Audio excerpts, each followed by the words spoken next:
Hi. Hello. ముందుగా అందరికీ వరమహాలక్ష్మి శుభాకాంక్షలండి. నేను ఇలా మొదటిసారిగా చేస్తున్నానండి. ఇలా మల్లెపూలతో అమ్మవారిని అలంకరించుకున్నాను గుండు మల్లెలతో. చూడండి రెండో రోజు మార్నింగ్ లేచి పూజ చేసేసరికి ఫ్లవర్స్ అన్నీ ఈ విధంగా చీర ఏ కలర్‌లో ఉంటే ఆ కలర్‌లో వచ్చేసాయండి ఫ్లవర్స్ మొత్తము. చూడండి. మల్లెపూలు ఇలా కలర్ ఎందుకు మారాయనేది నాకు కూడా అర్థం అవ్వట్లేదండి. చూడండి.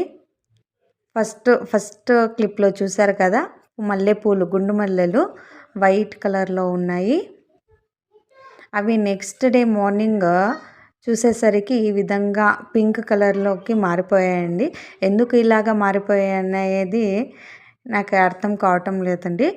మీకు కనుక ఎందుకు ఇలా జరిగింది అనేది మీకు కనుక తెలిసినట్లయితే నాకు కామెంట్ రూపంలో చెప్పండి.